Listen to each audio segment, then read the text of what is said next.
Good morning, everyone, and Merry Christmas to everyone watching and listening. Merry Christmas, Paul. Well, I'll say that, it's Christmas Eve, a touch early, but festive special this week, we thought. How are things with you? Yeah, really, really good, mate. Really good. Some time off work now, so yeah, looking forward to a fortnight of chilling out and watch some Christmas movies and Go on. stuff myself. Yeah, we need to have a festive theme. We need to challenge each other. Favorite? I'll give you two or three because I think it's hard to go for one in it. Let us know in the chat as well. Favorite festive movies, Paul. What's Uh, your go-to? so yeah, the traditional ones like Home Alone and I know it's a rom-com, but I've always been a massive fan. I love Actually. I just think the way that Yeah. the movie was made was excellent. Um, so a film that I've only watched a couple of times. It's a Wonderful Life. Yeah. That's true classic. I don't mind a lot. Like there's this new generation of films coming through. I can't remember the one where they meet on the train and the guy's the ex-footballer. Oh God, what's it called? Can't remember, but I don't I don't mind. remember Like that one. some of the new ones coming through are pretty good. I think Oh, okay. very, very watchable. Yeah, Home Alone for me. Um, Arthur Christmas is an animated one which the Yep. kids love, which is a classic. And National Lampoon's Christmas Vacation. It's very old school now. I think it's either late '80s or early '90s. But if you haven't watched it, it's a classic. It's a classic of years gone by. Let us know in the chat which Christmas films you like. I'm trying to think of any others. They're my main sort of two or three, which always kick off Christmas. Chris Harvey, Santa Claus the movie, that is absolute classic. That is a superb film. If you haven't watched Red One, watched it. I've heard of that. A few people have It's a mentioned new that one to with The me. Rock and Yeah, a few others. a few mentioned that to me. Welcome everyone in the chat. Anup is in. Colin Johnson says, Merry Christmas. Hope you have a great one. Thanks for the content. Thank you, Colin. Thanks for watching and listening, everyone. And he also asks Saka replacements. We'll touch on that in all formats now.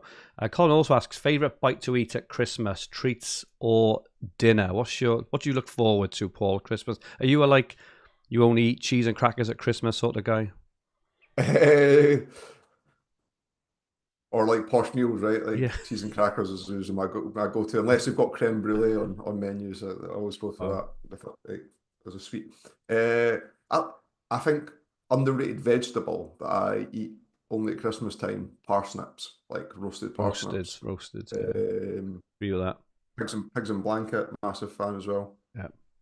I'm a, I'm definitely a cheese cracker and chutney, like sort of posh bread and pate, pickled onions. I never eat them any time of the year. The only time I'd ever eat them is like at a party, like cheese and pineapple on sticks. I love cheese and pineapple, but I would never make it in the house. I mean, I don't know anyway. Well, that doesn't surprise me based on your Hawaiian shout for pizzas. So Yeah, definitely. Um, yeah, great to have you all in. Chris Harvey, Lee Giles says favorite Christmas song. Glenn Murray is in as well. Welcome, Glenn.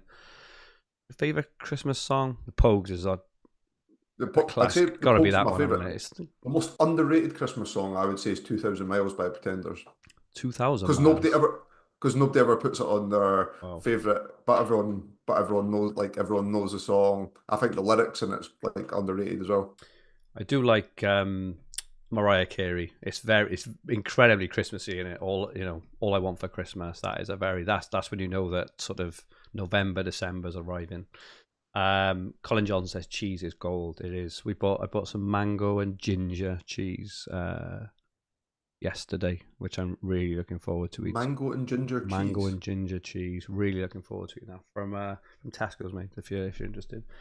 Anyway, enough of Christmas for the time Well, being. Anyway, I'm sure. Katie's Go on. dairy intolerant, so I don't eat much cheese Ah, see. in the house. See. Yeah, enough about that for the time being. I'm sure we'll touch back on Christmassy things. But how was your fantasy weekend? Yeah, pretty good. Like when we were on the last pod, I had said that with the sets of moves that I was making last week, that I felt that then that put me in a really good position to springboard from there, and I was pretty happy with how things are going, and that's come to fruition as well. I don't think I've had a groundbreaking week in any format, necessarily, but I think I've had a good steady week across the I think piece. you had a good You're, week in FPL. I'm guessing you did anyway because you've closed the gap on me. yeah, oh, I thought you might have outscored me in FPL this week, but but I did have a good week. I got 93 points. Yeah, no, I had 82. I had 82. Who was your standout But I players? think I think in FPL this week it's if you had Isaac, you had a good week, and if you didn't, you didn't. Or like Yeah. largely Well, and like Salah similar. captain probably on it. Salah captain and Isak. Yeah, Yeah. Who else? Who yeah. else? So Did you have then? I brought in Castagna. I know that you brought in Yeah. Robinson from our chat last. I know you Yeah. went early on Robinson, and like waited and got Castagna. Yeah. I've got Cunha Ah, still. Cunha. Yeah. I've got Gordon who Oh, he got an got an assist, assist. Oh, nice. Okay. 6 points. I did bench Rogers, and if I hadn't brought in Gordon, I would have played That Rogers. But hurts when that happens, doesn't it? Um, but yeah, I'm okay with that. And then largely the rest of the team was like kind of made up. There wasn't any other attacking returns or well, Gabriel's assist, but that was primarily it. 93 points for the week. What? So you got 82. I got 82. I had Salah 42, Isak 17. What's that? That's 59. Gabriel 4, Robinson 10. That's 69. So my other 7 players Robinson got scored 10. like whatever it was between them. Robinson got 10. Who? Sorry. What did you say Robinson got? 6. Oh, A all right, clean okay. sheet maybe I said or something, but no, Yeah. no, you got 6. So yeah. Other than that though, like Flecken 2, Buemo 2, Palmer 3, Saka 1, Wood 2, João Pedro 2. João Pedro is so annoying. I had Rogers first on my bench, but in all fairness, I don't think I was ever gonna start him really. But yeah, big decision. Looks like Saka's out for a while. Have you got a plan on how are you gonna spend the funds, or you just do a like for Yeah. like, or I think if he was out for like a week or it was more unknown, I think I yeah, would have done a like for like so that I've got the placeholder to move back off, like went straight to Bruno or yeah. something like that. But I've went early. I've made my moves already. Oh wow. I had 2 frees, so I've taken out Greaves and brought in Trent. And I don't mind this move at all, and I know that people will be skeptical and it'll have burnt people a lot this year, but I brought in Martinelli as my Okay. Saka replacement, which, as I say, I'm pretty comfortable with. I think I couldn't get Odegaard or Bruno doing the Oh, Trent it's not a move. bad shout. Um, I felt Bruno was probably the most obvious move, in my Hmm. opinion, if I was going somewhere. But yeah, I brought in Martinelli, and what that's also left me enough money to do is I need to rid of Flecken. He is like you've got Fabianski, right? I So have. like that's you're probably Oh, less you've got pressing like for you. a non-playing 4 million Yeah, of you. Oh, yeah. So it leaves me enough money to get Pickford next week, which is my loose plans nice. and what I'm going to Yeah, do. I like So that. I'm pretty happy. And like people selling Cunha still in droves, and I was like, it's got Man United at Leave home him. this week. Leave him. It's like I'd have that as like a deep green color on Absolutely. the fixture The tickers just F now. So the FDRs and stuff. They just don't account for like attack versus defense nowadays. You almost need two. Well, it's got it on the hub actually. If you look on the hub and go on yeah. FDRs, they've got attack and defense. They're two completely different things these days. It Like changed a few years Spurs. ago. Spurs is the prime. Yeah, so Spurs is the prime. Like Exactly that. Spurs is the prime example of that. Is don't look at the color of fixtures as Spurs as an opposition for teams. Absolutely. You have to think of it completely different from attack versus Spurs are going to defense. score loads of goals, but they're also going to concede loads of goals. It's as simple Exactly. as that. Whoever they play in the main, but they can't break down a low block and they don't concede many against a low block. This is Spurs to a T. So if they got Spurs and Forest now, right? It's going to be like 1-1 or something because they just won't Yeah. be able to break them down. But they won't concede many because Forest attack ain't that great. It's written all over the wall. I had a bet on Spurs 4-3. Obviously, you could never predict 6-3, right? But it was so obvious what was going to happen. But yeah, I think so. I'm going a little bit more. I wouldn't say. Martinelli's not a bad shout. He's not a bad shout. I think that he plays in the right. Arsenal's fixtures are quite tough though. Arsenal's I, fixtures are well, not amazing. next two is Ipswich and Brentford, which is two of the worst They're good. defensive teams. They are good. Okay, I hadn't really thought of Martinelli. I'm not a massive fan of Odegaard as like a fantasy asset, even though he'll be on pens now. We guess it's not a bad. Do you know what? I might have just changed my mind actually. So Maybe not Martinelli, but maybe Odegaard now he's on pens. So in the next four, so they've got Brighton away, which isn't a great fixture, although Brighton aren't great No, that's right. defensively, and then Spurs at home. So I was Uh, like, Is that their I'm not four? like I'm not trying to oversell Martinelli at all. What I'm saying is I'm very comfortable with my decision to go on, No, I knowing that I like that. can get Trent I'm in not sure if to. I prefer Odegaard though. That'd be my only thing. I think he's slightly more nailed, and on pens. I couldn't afford them, but Okay. like Hmm. Martinelli's 6.7 and Odegaard's 8.3. Ah, okay, I see. But you would right. Yeah, you want Trent. It'd be more of a decision for me if I had funds to get either Bruno. I'd pick Bruno over Odegaard as well, though, I think. But Interesting. as I say, I'm not trying to oversell Martinelli. I'm No, just no. really happy with Yeah, yeah. Oh, I like that. with my choice on that. I like that. And just having a quick look if I can do Odegaard. What do I have? 2.4. Yeah, I can't go. Do Timber straight to Trent. I need to think about it. My loosish plan was to go for Sarr for Palace. For a couple of reasons. Obviously, Palace's fixtures go crazy from Gameweek 19 onwards. They have a really nice run. Obviously, releases loads of money. I can go straight from Greaves to Trent and still have like 3 million in the bank or something to Yeah, to work with. That was my initial plan. I just need to give it a bit more thought, maybe, because I hadn't really thought much of Odegaard. I need to give him a ball, but that was my loose plan. I love the Pickford in move. That'll probably be a move of mine in the next few weeks. So obviously they're likely to double, aren't they, in he's 24 cheaper as than what well? I So you've thought got he him in was. place. Is he still 5 million? 4.9. 4 point. Oh wow. Oh, cool. Okay. Yeah. Need to think about that. There's before we move off FPL, Yeah. there's no appetite for you to try and get Haaland in. Oh no, absolutely not. No. I wouldn't I captain think him. I think it's the perfect chasing tactic. I'm not sure. If No, Everton at I home, get. Leicester away, West Ham at home, Brentford away, Ipswich away. Like No, that. I think in other format, I think in DreamTeam and Telegraph, I think he's great to bring in. But I think in this format, because you're not going to captain him, you are. Well, if you are, you're going against 90% Yeah, of the game, and the odds on Haaland outscoring Salah in this period for me are just incredibly low. Liverpool's fixtures are still really good. They've got, Salah is just in absolutely insane form. Every time he plays, he scores like a double digit. He's had like a double digit haul in. Is it 11 of 16 games this season? Absolutely mental, and the fixtures are still incredible. So conversion rate. Like considering I always thought of him as being not an elite finisher, his insane, mate. in my eyes, his ability to get in the right Yeah, positions massively outweighed his finishing ability. you But when he he's first, not good. sorry, He's not near the top of the like shot taking charts or anything like that. well, when he first started playing for Liverpool, the reason he never got bonus is because he was just a spray of shots everywhere. If you remember, he missed so many chances. Whereas now, how often do you see Salah hit the ball wide or over? It's not often, is it? It's always on target, or mainly on target.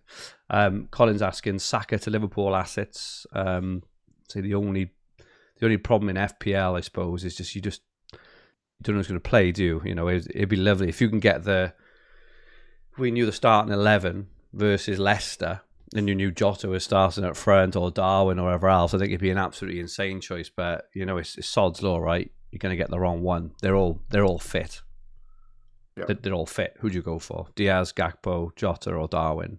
I don't even know who you'd go for. Out of the four, it'd be a complete hit. And with the fact it's a nice fixture for them, and they've got a game again in a few days, they may even rotate on purpose. So I just can't do it personally. Yeah, I've still got Lewis as well, which is. Have you got Lewis? Yeah, but benching him because I've got double Arsenal defence to play alongside Trent. Yeah, I have as well. I wasn't sure whether to, because we've got Lewis, whether I need Trent. I do expect Trent to obviously do well against Leicester, assuming he plays. But yeah, I need to think about FPL. I haven't given it too much thought yet. Oh, my son's walking. Hey, bud. I'm I'm streaming a minute. All right, it's fine. You going upstairs? Are you coming in or? I'll give you a shout in a minute. Sorry, my son just walked in to open his advent calendars. Okay, how are we looking in? What should we go to next? You choose. I've got Dream Team up. What do next? Yeah, how'd you do in Dream Team? Um, like good, good. 134 points for the week so far. Nice. Um, I'm pretty like I'm really happy with the goal booster. I think my team's very very similar to yours now, albeit I think that you're maybe one step ahead of me. So Salah captain, got Isak, got Kulusevski who I brought in this week. I know that you went Kulusevski has one been on further. absolute fire these last few weeks. He's been an insane 13, pickup. 13 pointer, like, and then 16 with 16 the the goal goal booster. booster. Just madness. Yeah, I didn't even like. I wasn't. Do you know the Saka thing? I was weighing it out, and I think I'm probably not even thinking about how many people captained Saka. I'm not like I know Salah was by far the most captained, but people did Saka was the second most popular captaincy choice Mm. in the top Yeah, 1K. so So playing the booster on a player that's already near 100% EO against someone that captained them, I think I was probably like, like, yeah, like, not great that he's injured, but at the same time, I don't know that it would impact my overall going up and down. he's 99% owned in the top Yeah, 101k or whatever else. It don't make any difference really. But as you say, the double down in on the goal booster and the captaincy has just made it such a swingy week. I've seen already like 60-point swings in mini leagues, and there's still a whole game week to go, including Liverpool at home to Leicester and Saka not playing at all. It could be an yeah. absolute see. It could be well, if Saka gets a couple of goals against Leicester, it's a season definer for some. Either way, because you're talking like almost like 100-point swing. If you couple that with maybe one or two other moves, like if they don't have Isak, for example, or whatever. So yeah, it's just an absolutely mental week.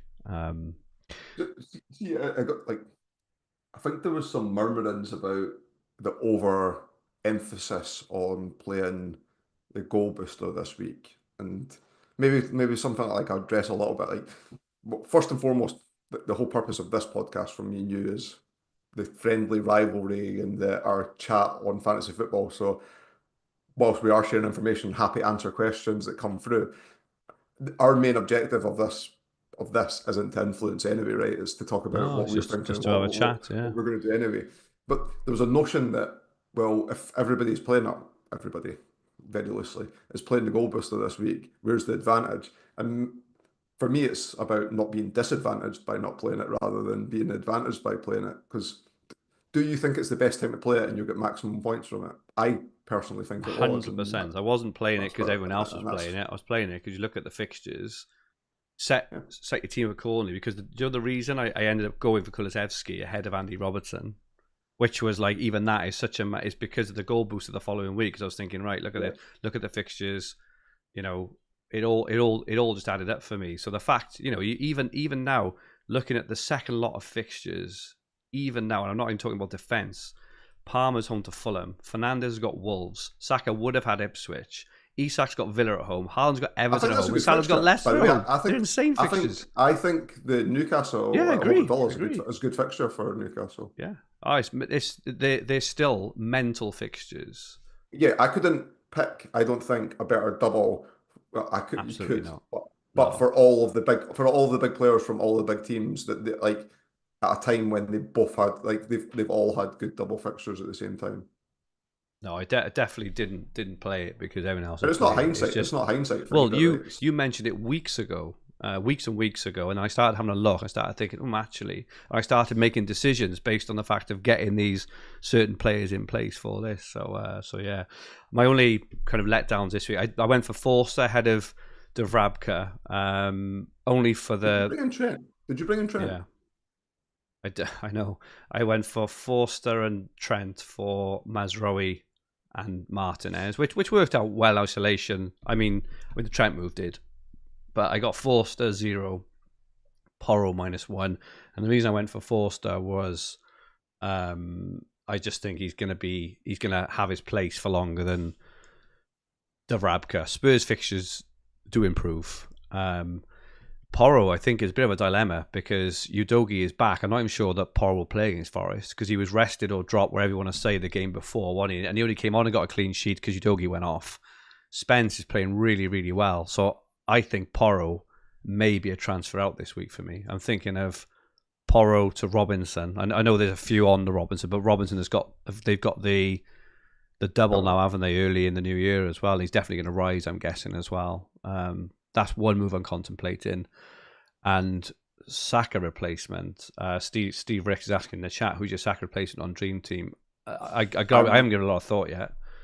Well, I'm thinking of doing what you did, and I think that it was an underrated move by you a few weeks ago. And not saying that it felt somewhat like the catalyst of how you've done really well just now, and it was an untraditional thing by moving to 4-3-3 Yeah. as a short period of Yeah, time to sort out a couple of things and then move back when the time was ready, which you did, and put you in good stead. And I'm thinking of doing the same. So I'm thinking of doing Saka to a defender to build the value, sort out a few things, and then come up. I've got much more problems than you though, because I've got Onana in goals and Mazraoui in defence, yeah. and Man United's got a single coming up when other teams double, and it's away to Liverpool as well. So I am in. So what my original plan was, I was going to get rid of Fernandes again over that period of time, but I think that I'll end up sticking with him, even though he's got only a single against Liverpool that week, and the rest of the moves will be shoring up my defence and then moving back to a midfielder possibly that week. But just keep Fernandes. I think the nice thing about going 4 at the back is it gives you, I obviously, my 3 now, Trent, Timber and Porro. I would rather those 3 than anyone in the game. Now Porro is kind of out, but I've manipulated my team to get to that point. I think the beauty of having 4 at the back, it leaves you so much flexibility. I'm never forced into a defensive transfer, whereas if you get a defensive injury and you're only 3 at the back, you're basically forced into the transfer, aren't you? And I think that's the difference of having the 4 at the back is it gives you the flexibility to move to the team really, really quickly. But now that Porro is probably gonna, I don't think he's going to lose his place. He's definitely going to share minutes, I think. I'll see what happens now midweek, and if he plays midweek, I might leave him. If he doesn't play, I think he's. I've got Porro as well. I don't think he plays midweek. I don't either. I think it'll be Spence and Udogie. But yeah, you always have to see. The Saka way in terms of midfielders. Just looking at at the teams who've got the extra games. Obviously, Arsenal have got the extra games. I mean, you can go to Odegaard. I haven't really looked much at Odegaard. Liverpool, who would you go through? I tell you, who looked dangerous at Spurs. That Szoboszlai was an animal against Spurs in the 10 role. He was absolutely incredible. He was more forward than the forward. He could be an interesting option if he keeps his place. Could do a 1 week punt. So whoever plays for Liverpool against Leicester, whoever the players that don't play against Leicester, you could take a 1 week punt on those, assuming that they would rotate back in. I'm just not a fan of 1 week punts. It's just a guaranteed like transfer out. That's the only. I get it. Depends how settled your team is. If your team's settled, then Spurs and Newcastle are the other ones who've got the extra fixture going into the extra Carabao fixture. Everton and Fulham. Fulham have got an incredible double in game week 18. Home to Ipswich, home to Watford in the FA Cup, assuming they play a strong team in the FA Cup as well. But yeah, interesting. And it'll also be interesting to see if Liverpool Newcastle will and Spurs will. They'll play strong teams in the Carabao, but Liverpool play the rest of them. Interested to see if they do the same against Spurs, or whether now they're that far along they actually go for it a little bit more. But yeah, it's interesting there. I haven't really given a lot of thought on the Saka replacement yet, because we don't have to think about it until Sunday. We obviously got a whole round of games to go now. We're gonna know who's gonna rise, who's gonna fall, and whatever else. But yeah, it's just nice. It's nice to have the players I want in already, have the transfers in place to be able to forward move. And this is the problem I find with 1 week punts, is you're kind of having to react straight away. Whereas now I can really think forward and rather than have to replace someone. If that I know I have to replace Saka and potentially Porro, but as you mentioned, and a lot of other mans will be in the same boat, there's players they want to get rid of on top of those two because they're just not in the future plans. Yeah. So, but yeah, I scored 143. I was absolutely over the moon, up to 130th overall, which is nice. So if I can have if they all turn up now midweek with the goal booster, with the captaincy on Salah, having Isak, who wasn't as highly owned as I thought actually. If Trent can have a stormer, Trent's ownership in the top 1K was low. Let me just have a quick look. Percent owned. I don't think he was on the top 20 in the top 100. He's only 21% owned. There's a differential, mate. Saka to Trent. Well, that's your move. That's your move. So yeah. So interesting ones. But I'm really hoping I can potentially break into top 100 midweek now. If Salah goes off, Trent goes off, Palmer, Isak, whoever else. So yeah, good times. Really enjoying Dream Team as usual. I think it's such a fantastic game. TFF, Telegraph. Bring me down a peg or two, mate. I don't have a blockbuster week and kind of held rank. I've got 55 points for the week. I don't own Isaac either, so yeah, same. A lot of people I think made Haaland. No, was it? I guess there was an opportunity there actually this weekend past to move Haaland onto Isaac, and a lot of people did. I don't want to get rid of Haaland just with in Telegraph, just with the fixtures coming up. Same. I felt I'd regret it more. I could maybe do Mbuemo to Isaac now. There's not a nice jump on point. Where I got my points for like Salah, obviously, I've got Kerkez in defence, who's actually done really well for me, and I've got Hall in defence, who's done really well for me. I've still got Matt Sells in goals, so I was pretty happy about that. Although you've got double Forest, no, you've got Leno in goals. So, well, you would have got the clean sheets there. Yeah. Did you bring in Robinson? I did Robinson, and I made another move. How have you? How I don't know how I've made 55 points this week. I have no idea because I got a rubbish. So I obviously Salah, Robinson 7, Murillo 6, Leno 7, Gabriel 4. That's all I had. I don't even know if that adds up to 55. Does it? So you got 55 as well. Yeah, but I made another move as well, so I wasn't sure on the Saka play. I've got a bit of a whinge at Telegraph. We've been very supportive this year. I have got a whinge. They've got far too many midfielders as forwards, and it's making the midfield area absolutely barren. Every player I'm looking at, who I think, I'll bring him in. They're all forwards. Ahmad's a forward. I was looking at someone else who was cheap the other day. Who was it? Semenyo, Rogers. They're all forwards, and they shouldn't be forwards because you can only have 3. They should be midfielders. And then you don't get the points for tackles. Not that those players get a lot of tackles, but it's still a nice added thing. There was a couple more as well. I was looking at in the week, and I was really disappointed. So I ended up going for Iwobi. There was a couple of reasons for it. Don't pull up. A couple of reasons for it. He had as on Sunday, he had a 5 for 3 over all the other teams, assuming he plays in the FA Cup against Watford. So, but I couldn't see who to go for, and that's why I was so disappointed. I had 6 odd million to spend. I've got Palmer, I've got Gomez, and I was like, I could go, but obviously Bowen and they'd already played, hadn't they? Bowen and whoever, they've already played. So I was just trying to think, well, who can I go for? And Iwobi was by far what's the first hour? By far the most attacking player. He was all right. I mean, he's not fantastic, right? But it was a speculative move. I am joking. No, it's fine. It was a speculative move with fixture gains. He has been on form. And it's only 3.5. The fixtures are good as well, right? I know they play Chelsea. Yeah, and now Saka's out. It's released. How much money have I got actually? Let me just have a look. How much money I've got? I've got 0.7. I've got 3.8 in the bank now. Well, I can do whatever I want with now. I can keep Iwobi if he keeps on playing well. I can do someone else, but I can now do Mbuemo to Isak, as you just said, if I wanted to, or go, I could bring in Trent if I wanted, or whatever. So, I made 2 transfers. I was happy with Robinson. Do you know what? I was thinking this, and I haven't looked, but I bet. Only 2.7, eh? Yeah. It's only Do you know my 2.7. starting 11, or I started with in my starting 11 team? Robinson, Mikalenko, and Isak.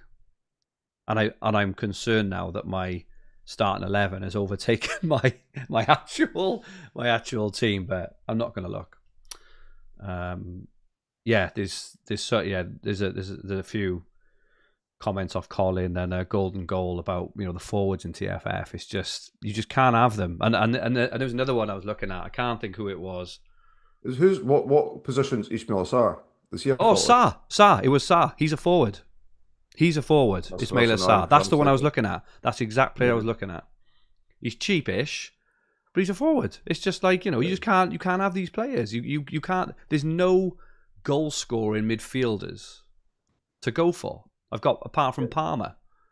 I'm a little bit annoyed. It's really poor. I say I'm annoyed by myself. It's not strictly true. I was out drinking, so it was like Well, I'm not you annoyed pick your then. battles when that you pick your battles when that's out. And I didn't realise that Smith Rowe was injured. I'm sitting with Smith Rowe on my team Oh, is because he injured? Is he? I would have moved him on to Cliver, not expecting anything from the Man Yeah, United game. yeah. But I'm likely still to do that move, so I just lost 7 points by not doing it there. Cliver's not a bad shout in all fairness. He's like 2.6. He's 2.7, He's so that cheap, it's is he? more of the Yeah. just leave it and then not have to worry about it down the line. Um, I'm in exactly the same position as you. There's nothing that interests me.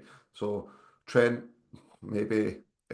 Bowen, maybe, but I don't necessarily like West Ham's fixtures either.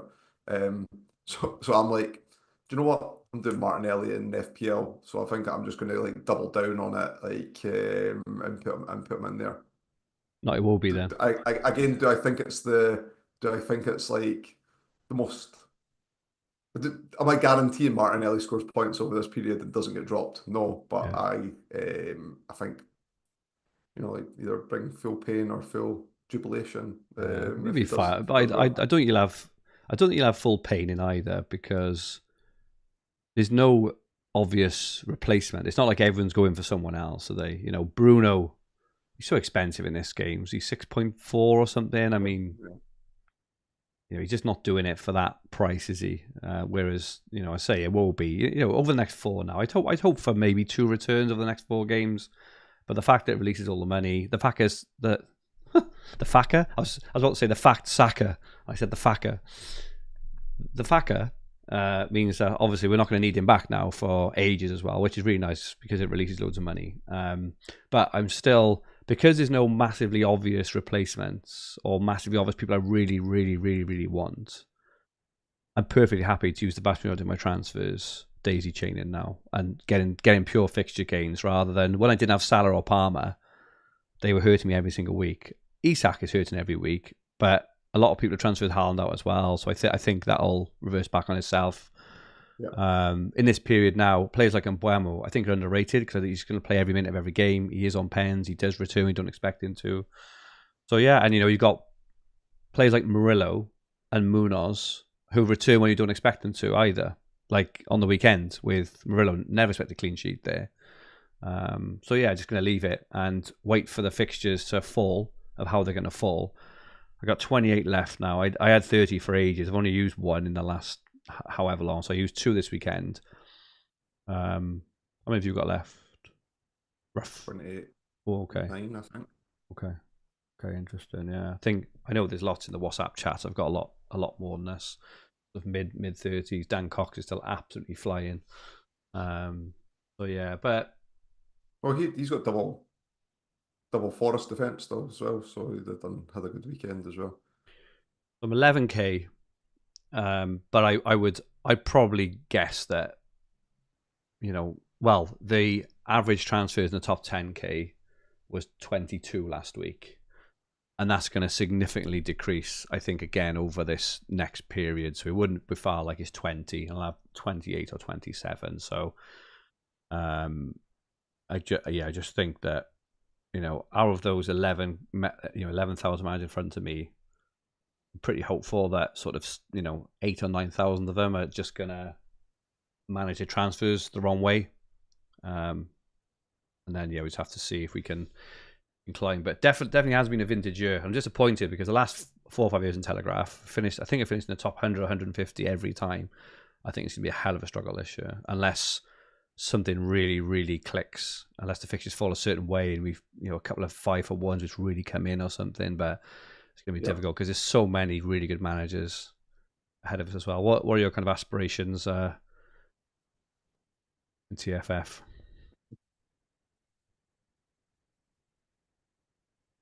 Outside chance of top 1,000, thanks. Yeah. Like, Yeah. I'd probably take a top 1,000 finish now, based on where I'm at. Yeah, I think, we'll see. So we're at Christmas. How do you feel overall your fantasy performance Oh, has bit of gone? disaster, and I'm doing okay. Like I'm doing well in Dream Team. I'd say at the start of the season, if you tell me I was 600th now, I'm just more annoyed that I was in the top 100 at one point. Mm, And in particular, there's decisions that I look back on, and it's not a variance thing. It was, I think I made a fundamental mistake, once or twice that. So that's frustrating. And then the other two are like Telegraph's so FPL's just been a shambles. But I think but for me the FPL one is more variance because of the Haaland yeah, situation. Just like I you could never go with Salah outperforming his XG and Haaland underperforming his XG for a sustained period of time for um and that. yeah, So I'm not one for blame. I'm not one for blaming variance, but I accept I play poker and stuff like that. So it's not like if I get bad beat, I get bad beat. I don't throw my toys at the pram because I know that I've made the right decision in times like that, or I've not made a terrible decisions. yeah, But I am reflective of bad decisions that I made, of which say there's a couple in Dream Team in particular that I should have played somewhat differently. So yeah, not the best, but I'm not too downbeat about it. I'm pretty cool with it. Your success in Dream Team just now is to my benefit because we're tag team partners in the Dream Team Tonic Tag League. So I don't wish ill of your players in Dream Team. No, you carried me last year, so yeah, hopeful. I'm not saying I'm carrying you this year, but you're having a good season. But I'm hoping this year. I just feel like I felt for about the last month now in Dream Team. I'm I'm I'm one step ahead of a lot. A lot of managers, not all managers. There's some managers are having an absolutely fantastic season. They've been flying all season. I was a bit behind the curve for the first couple of months, but this last month I've been making really forward-thinking moves. Had a lot of luck as well, right? I mean, the Kulusevski move in. I mean, he scored like 45 points in the last 3 games or some ridiculous like that, which you can never foresee. So I've definitely had the luck as well. But really, really happy with Dream Team, and I'm hopeful of being in the top 100 after Boxing Day, which would be a nice bit, and still having a really good team. My only disappointment in Dream Team is you've championed this all season, and I jumped on board maybe a week or two later than you, but using your transfers in terms of getting value has worked really well. Saka out, I don't think it's a benefit to us because that's 6.9 million, which was tied up in everyone's team, which now is let loose in everyone's team, which I think is a real shame because our team, well, mine's like 61.5 million or something. Yours is, similar ones. I look at in some of my mini leagues, people are still like 57, 58 million. So that benefit has kind of gone. And when we think there's no obvious replacement, we've got all the expensive assets now. When you get Trent in the week now, all the expensive assets are gone. Who you're going to want? Maybe sort of like a Gabriel or a Saliba or something potentially, but other than that, there's no one you're going to want. So that benefit has gone for a while. But yeah, really, really happy with that. FPL, I'm just on the cusp of the top 1 million. I mean, I'm having small greenish arrows every week, which is okay, but started off so poorly. And Telegraph, I've just had a disaster. And just so I say that. I think I've recovered well because in October, going into the international break, I was 45k, which I don't think I've ever been in my life. So the fact that I'm kind of on 11k now, which is nothing to shout about in the slightest, but I've got a decent team, 28 transfers, I think is very okay, as in it's not good at all, but it's not I think I've still got a chance of a decentish fit, like you say, a top 1,000 finish, which wouldn't be a complete disaster. It'd be okay in mini leagues, but it's not going to challenge these boys in the ultimate leaderboard. Some of them are absolutely flying. So yeah, and Collins put Saka out in FPL. Everyone can get Isaac or Trent now, or even Isaac and Trent, because it just this is the problem with having anyone injured to a high profile player. All the decisions go then. You can just have anyone you want in every format. And in particular, because Man City is so out of form. This is it. There's no like Haaland, Foden, and all these players. So it's just I can see a template forming in all the games, which is a shame. But how's the ultimate leaderboard looking? Yeah, so you're 22nd and I'm 21st, and this is there's only 30 points between us and Telegraph, and it's because I'm 22nd and you're 40th, and it's just like the massive congestion. That's incredible how congested that is. It's mental. Around that point score. And I think that if we performed similar over the next 2 to 3 weeks, that you'll go ahead of me and stretch it out, which is a weird concept, but I think that that's what will happen. I think that you'll go up in Telegraph, and as soon as you go up in Telegraph, that eats away of that based on the way that we've set up the scoring being mini league average this year. Yeah. Looking at the top 10, we've got Keane McKenna in 10th, Sam Troy in 9th, Connor Tobin in 8th, James Ingram in 7th, Ben Lee in 6th, Aled Wilcox in 5th, Dan Sherwood in 4th, Tom Gledel in 3rd, Gavin Shirley in 2nd, and Johnny Curry is out in 1st. Incredible performance by Johnny Curry in particular, but everyone in that top 10, those names just scare the hell out of me, mate. I've been looking up at those names for the last some of them. Dan Sherwood sent shivers down my spine every time I look up. If I'm lying in bed, I open my eyes and look up. I see Dan Sherwood. He's just ahead of me in every league I'm in every single format. He always has been. Shout out to James Ingram, last year's champion. He was floundering. It's probably fair to say.